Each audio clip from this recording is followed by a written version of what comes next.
द्वितीय विश्व युद्ध के समय जर्मनी में खाने पीने की चीजों की भारी कमी थी। लोग भूखे थे, खासकर बच्चे।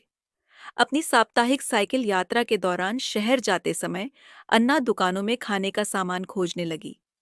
वह बहुत थकी हुई थी और धीरे धीरे अपनी साइकिल खींच रही थी। इतनी धीमी गति के बावजूद उसका दिल तेजी से धड़क रहा था। उस समय वह अक्सर थकी और निराश रहती थी। लोगों के पास कुछ चुकंदर के अलावा खरीदने या बेचने के लिए कुछ नहीं था। अचानक वह एक कदम भी आगे नहीं बढ़ा पाई। इसलिए उसने अपनी साइकिल को पास में गिरा दिया और ठंडी घास पर लेट गई। फिर उसने सपने में सुनहरे गाजर को गर्म मक्खन और चीनी में पका हुआ देखा। सपने में भी उसे लग रहा था, ये सब मूर्खता और असंभव बातें हैं। उसने कभी मक्खन और चीनी का स्वाद नहीं चखा था, लेकिन उसकी माँ ने उसे इसके बारे में बताया था। उसने सुंदर लाल रसीले टमाटर का भी सपना देखा।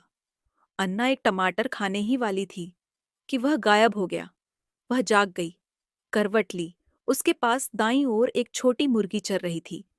अन्ना और मुर्गी दोनों ने एक दूसरे को देखा। तुम मुझे घूर क्यों रही हो? हाँ, चालाक मुर्गी, अन्ना ने पूछा। तूने मुझे क्यों जगाया? कुक कुक कुड़ाक, मुर्गी पीछे हटते हुए बोली। मुर्गी के पास अन्ना को एक अंडा दिखा।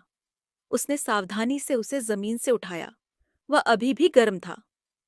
अरे वाह, तुम कितनी सुंदर अच्छी मुर्गी हो, उसने कहा। मुझे माफ कर दो, मैंने पहले थोड़ी सख्त बात की। इतने शानदार अंडे के लिए धन्यवाद। अन्ना ने खुद को थोड़ा बेहतर महसूस किया। उसने अपने सिर से बंधा दुपट्टा निकाला, उसमें अंडा लपेटा और जल्दी से घर पहुंचकर माँ से मिलने के लिए साइकिल चलाने लगी। तभी उसके मन में एक अजीब सा विचार आया। वह अंडा उसका नहीं था, वह तो उस छोटी मुर्गी के मालिक का था। अन्ना ने साइकिल की गति धीमी कर दी।